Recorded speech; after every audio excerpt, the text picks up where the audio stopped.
அனைவருக்கும் வணக்கம். பல வருடங்களுக்கு அப்புறம் NSCN IM செப்பரேட்டிஸ்ட் குரூப்னுடைய தலைவரான முய்வா தன்னுடைய நேட்டிவ் பிளேஸான மணிப்பூர் மாநிலத்தில் இருக்கக்கூடிய உக்ருல் இதற்கு ரிட்டர்ன் ஆயிருந்தார். சில நாட்களுக்கு முன்னாடி அவர் ரிட்டர்ன் ஆயிருந்தார். இதை தொடர்ந்து இந்த NSCN IM அமைப்பை பற்றி இப்போ மீடியாவில் டிஸ்கஸ் பண்ணிட்டு வராங்க. இந்த அமைப்பை பற்றியும் இதனுடைய தலைவரை பற்றியும் பேச சொல்லி நிறைய ஸ்டூடெண்ட்ஸ் கேட்டிருந்தீங்க. இதுதான் நான் இந்த வீடியோவில் எக்ஸ்பிளைன் பண்ண போகிறேன். ஜென்ரலாகவே நீங்கள் டிஃபென்ஸ் அண்ட் செக்யூரிட்டி அதற்குள்ளே இருக்கக்கூடிய இன்டர்னல் செக்யூரிட்டி படிக்கும் பொழுது அந்த லீடர்ஸ் மேலே மட்டும் ஃபோக்கஸ் பண்ணுறதுக்கு பதிலாக அந்த ஒட்டுமொத்த அமைப்பினுடைய நேச்சர் என்ன, அவங்க எதற்காக போராடுறாங்க, இந்த அமைப்புகளால் இந்தியாவுக்கு ஏற்படக்கூடிய இன்டர்னல் செக்யூரிட்டி த்ரெட் என்ன, இது அதிகமாக புரிஞ்சுங்க. மனப்பாடமாக பார்க்காம ஓவராலாக நாலேஜாக அதை நீங்கள் அப்டெயின் பண்ணிங்கன்னா உங்களுடைய எக்ஸாம் ப்ரிப்பரேஷனுக்கு இது ரொம்ப ஹெல்ப்ஃபுல்லாக இருக்கும். சரி, நம்ம நாலேஜ் பாயிண்ட் ஆஃப் வியூவில் ஒரு கான்செப்டாக பார்த்துருவோம். முதல்ல இன்டர்னல் செக்யூரிட்டி, உள்நாட்டு பாதுகாப்பு. இந்த கான்செப்ட் அமெரிக்காவில் ஹோம்லேண்ட் செக்யூரிட்டி அப்படின்னு சொல்லுவாங்க. இன்டர்னல் செக்யூரிட்டி அப்படிங்கிறது ஒரு நாட்டினுடைய டெரிட்டரி இருக்கு இல்லையா, அதனுடைய எல்லை பகுதி. இந்த டெரிட்டரியை நாட்டுக்கு உள்ளே இருந்து வரக்கூடிய த்ரெட்ஸ் அண்ட் சேலஞ்சஸ், சவால்கள், அச்சுறுத்தல்கள், இதிலிருந்து பாதுகாக்கிறதன் பெயர் தான் இன்டர்னல் செக்யூரிட்டி. இந்தியாவுக்கு நிறைய இன்டர்னல் செக்யூரிட்டி சேலஞ்சஸ் இருக்குது. மற்ற நாடுகளுக்கும் இருக்குது, இந்தியாவுக்கும் இருக்குது. இந்தியாவுக்கு இருக்கக்கூடிய முக்கியமான இன்டர்னல் செக்யூரிட்டி சேலஞ்சஸ் பார்த்தீங்கன்னா, ஒன்று எக்ஸ்ட்ரீமிசம், தீவிரவாதம், இன்னொன்று பயங்கரவாதம், டெரரிசம். இந்த எக்ஸ்ட்ரீமிசம், டெரரிசம் எல்லாம் மீன்ஸ். இதை வச்சு நிறைய அமைப்புகள் என்ன பண்ணுவாங்கன்னா, அவங்களுடைய கோல்ஸை அச்சீவ் பண்ணுவாங்க, இலக்குகளை அச்சீவ் பண்ணுவாங்க. முக்கியமான கோல்ஸ் என்ன அப்படின்னு பார்த்தீங்கன்னா, செப்பரேட்டிசம், பிரிவினைவாதம். இந்தியாவிலேருந்து ஒரு மாநிலத்தையோ அல்லது ஒரு பகுதியோ பிரிச்சுட்டு கொண்டு போயிடணும். இந்த மாதிரி நிறையா குரூப்ஸ் இருக்குது. இந்த குரூப்ஸை நீங்கள் ஒரு சில ரீஜன்ஸில் இந்தியாவுக்குள்ளே பார்க்கலாம். ஒரு முக்கியமான ரீஜன் ஜம்மு காஷ்மீர், அங்கே நிறைய செப்பரேட்டிஸ்ட் குரூப்ஸ் இருக்காங்க. அடுத்தது நார்த் ஈஸ்ட், நார்த் ஈஸ்ட்டில் நிறைய ஸ்டேட்ஸில் இந்த செப்பரேட்டிசம் இருக்குது.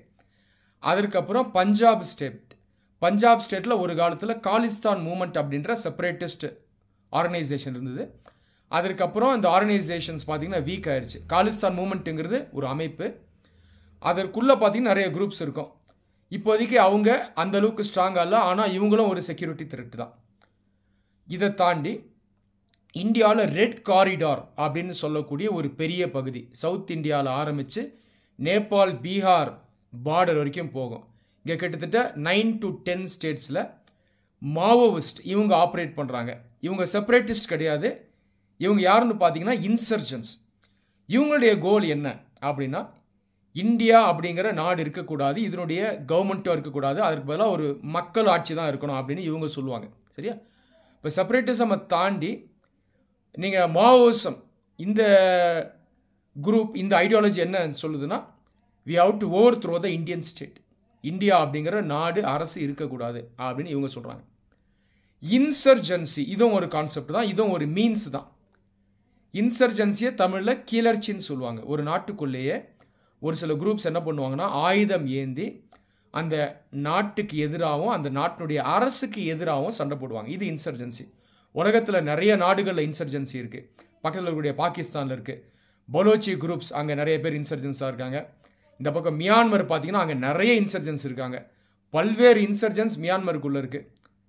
ஆப்பிரிக்காவில் நிறைய நாடுகளில் இன்சர்ஜென்ஸ் இருக்காங்க. ஒரு காலகட்டத்தில் யூரோப்லேயுமே நிறைய நாடுகளில் இன்சர்ஜென்ஸ் இருந்தாங்க. இப்பயும் சில நாடுகளில் இருக்காங்க. இதுதான் இன்சர்ஜென்சி. அப்போது எக்ஸ்ட்ரீமிசம், டெரரிசம், செப்பரேட்டிசம், இன்சர்ஜென்சி, இந்த கான்செப்ட்ஸ்லாம் நம்ம புரிஞ்சு வச்சுக்கணும். முதல்ல இன்னொரு கான்செப்ட் இருக்குது, இது சிவில் வார், தமிழில் உள்நாட்டு போர்னு சொல்லுவாங்க. ஒரு நாட்டுக்குள்ளேயே ஒரு சில குரூப்ஸ் என்ன பண்ணுவாங்கன்னா, தங்களுக்குள்ளே சண்டை போடுவாங்க, நாட்டுக்கு எதிராகவும் சண்டை போடுவாங்க. இது சிவில் வார். இப்போ வரைக்கும் இந்தியாவில் சிவில் வார் இருந்தது கிடையாது. ஆனால் சைனாவில் இருந்திருக்கு, பக்கத்தில் இருக்க ஸ்ரீலங்காவில் இருந்திருக்கு. LTTE, EPRLF, டெலோ போன்ற குரூப்ஸ் எல்லாம் என்ன பண்ணாங்கன்னா, அவங்களுக்குள்ளேயும் சண்டை போட்டாங்க, ஸ்ரீலங்கன் கவர்மெண்ட்டுக்கு எதிராகவும் சண்டை போட்டாங்க. இது எக்ஸாம்பிள் ஆஃப் சிவில் வார். ஒரு சில நாடுகளில் என்ன ஆகும்னா, அந்த பிரச்சனை இன்சர்ஜென்சியாக ஸ்டார்ட் ஆகும், அதாவது கிளர்ச்சியாக ஸ்டார்ட் ஆகும். அதுக்கப்புறம் பெருசாக அது உருவாகி சிவில் வாராக மாறிடும். ஸ்ரீலங்கா அதுக்கு ஒரு எக்ஸாம்பிள். LTTE போன்ற குரூப்ஸ் எல்லாம் முதல்ல இன்சர்ஜென்ஸாக சண்டை போட ஆரம்பித்தாங்க. அதற்கப்புறம் அவங்களே இராணுவத்தை உருவாக்கி ஸ்ரீலங்கன் கவர்மெண்ட்டுக்கு எதிராகவும் ஸ்ரீலங்கன் ஆர்மிக்கு எதிராகவும் சண்டை போட ஆரம்பித்தாங்க. சரியா? இப்போ இந்த கான்செப்ட்ஸை நீங்கள் நல்லா தெரிஞ்சு வச்சுக்கணும். இப்போ நம்ம என்எஸ்சிஎனுக்கு வருவோம். என்எஸ்சிஎன் அப்படிங்கிறது ஒரு பெரிய மூமெண்ட். இது ஒரு அமைப்பு. இது பல ஆண்டுகளுக்கு முன்னாடியே நார்த் ஈஸ்ட் இருக்கு இல்லையா, இந்தியாவில் இருக்கக்கூடிய வடகிழக்கு பகுதி, இங்கே இருக்கக்கூடிய நிறைய ஸ்டேட்ஸ்லேருந்து பகுதிகளை எடுத்து ஒரு தனி நாடை உருவாக்கணும் அப்படின்னு இவங்க போராட ஆரம்பித்தாங்க. அவங்க சொல்லக்கூடிய தனி நாட்டினுடைய பெயர் கிரேட்டர் நாகாலிம். இந்த கிரேட்டர் நாகாலிமை எங்கேருந்து கேட்குறாங்கன்னா, இந்தியாவில் இருக்கக்கூடிய நாகாலாண்டு, இதை ஃபுல்லாக ஆல்மோஸ்ட் கேட்குறாங்க. பக்கத்தில் இருக்கக்கூடிய மணிப்பூர், அஸ்ஸாம், அருணாச்சல் பிரதேஷ், இங்கேயும் நிறைய பகுதிகளை சேர்த்து கிரேட்டர் நாகாலிம்ங்கிற நாடை கேட்குறாங்க. இது கிட்டத்தட்ட 60க்கும் மேற்பட்ட ஆண்டுகளாக அவங்க கேட்டுட்டு வராங்க.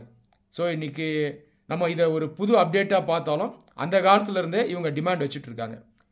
இந்த கிரேட்டர் நாகாலிமில் பார்த்தீங்கன்னா இந்தியாவில் மட்டும் அவங்க கேட்கல, பக்கத்தில் இருக்க மியான்மர்லேருந்தும் கேட்குறாங்க. ஒட்டுமொத்தமாக 1.2 lakh ஸ்கொயர் கிலோமீட்டர் அளவுக்கு ஒரு நாடை கிரேட்டர் நாகாலிம் அப்படின்ற பேரில் கேட்குறாங்க. இந்த என்எஸ்சிஎன்குள்ளே பார்த்தீங்கன்னா நிறைய அமைப்புகள் இருக்குது. அதுக்குள்ளேயே சப்டிவிஷன்ஸ் இருக்குது, ஃபேக்ஷன்னு சொல்கிறோம். அப்படிப்பட்ட ஒரு ஃபேக்ஷன் தான் இந்த ஐஎம் ஃபேக்ஷன். அதனுடைய லீடர் தான் முய்வா. முய்வா பல ஆண்டுகளுக்கு முன்னாடியே தன்னுடைய சொந்த ஊரான மணிப்பூரை விட்டு போயிட்டார். இப்போ 60 ஆண்டுகளுக்கு அப்புறம் திரும்ப மணிப்பூருக்குள்ளே வந்திருக்காரு. முய்வா ஃபேக்ஷன் பொறுத்த வரைக்கும் பார்த்தீங்கன்னா இது ஒரு அக்ரெசிவான ஃபேக்ஷன். ஒரு காலத்தில் கவர்மெண்ட்டுக்கு எதிராக ஆயுதம் ஏந்தி சண்டை போட்டாங்க. அதுக்கப்புறம் அவங்க ஃபைட் பண்ணதை நிறுத்திட்டாங்க. என்எஸ்சிஎனில் வேறு சில ஃபேக்ஷன்ஸ் பார்த்தீங்கன்னா ஓரளவுக்கு மாடரேட்டாக இருப்பாங்க. அவங்க இதுக்கு முன்னாடியே ஃபைட் பண்ண ஸ்டாப் பண்ணிட்டாங்க. கவர்மெண்ட்டோடு சேர்ந்து அவங்க பேச்சுவார்த்தை நடத்திட்டு வராங்க. ஆனால் முய்வா ஃபேக்ஷன் பொறுத்த வரைக்கும் ஓரளவுக்கு கொஞ்சம் ப்ராப்ளமேட்டிக் அப்படின்னு சொல்லலாம். இப்போ வரைக்கும் கவர்மெண்ட்டுக்கும் முய்வா ஃபேக்ஷனுக்கும் அந்தளவுக்கு ஒரு சுமூகமான தீர்வு வரல. இந்த நிலையில் முய்வா தன்னுடைய சொந்த ஊரான மணிப்பூருக்கு வந்திருக்காரு. ஒரு காலத்தில் இருந்தது போல் முய்வா இப்போது அந்தளவுக்கு அக்ரெசிவாக இல்லை. அவருக்கு அதிகமாக வயசு ஆயிடுச்சு. He has crossed 90 years, 91 years அப்படின்னு நினைக்கிறேன், இஃப் ஐ எம் கரெக்ட். ஆனாலும் அவர் மறுபடியும் இந்த கிரேட்டர் நாகாலிம் அப்படின்ற கான்செப்டில் அவர் ஸ்ட்ரெஸ் பண்ணியிருக்காரு. இந்த கான்செப்டை நாங்கள் இன்னும் விட்டு கொடுக்கல, கிரேட்டர் நாகாலிமுக்கு தான் போராடுறோம், இதை நாங்கள் தொடர்ந்து போராடிட்டு வருவோம் அப்படின்னு அவர் சொல்லியிருக்காரு. ஃப்யூச்சரில் இந்த என்எஸ்சிஎனில் இருக்கக்கூடிய இந்த அமைப்புகள் எப்படி இந்தியன் கவர்மெண்ட்டோடு சேர்ந்து பேச்சுவார்த்தை நடத்த போகிறாங்க, முய்வானுடைய பொசிஷன் எப்படி இருக்கும், தொடர்ந்து கிரேட்டர் நாகாலிம் தான் கேட்க போகிறாரா, அல்லது நார்த் ஈஸ்ட்டுக்குள்ளேயே நாகா மக்களுக்காக கிரேட்டர் அட்டானமி, அதாவது சுயாட்சி அதிகமாக நீங்கள் கொடுங்க, அது எங்களுக்கு போதும், இதை வச்சு எங்களுடைய தேவைகளை நாங்கள் பூர்த்தி பண்ணிக்கிறோம், எங்களுடைய ரைட்ஸையும் நாங்கள் சேஃப்கார்ட் பண்ணிக்கிறோம், அப்படி கேட்க போகிறாரா அப்படிங்கிறத நம்ம வெயிட் பண்ணி தான் பார்க்கணும். நன்றி.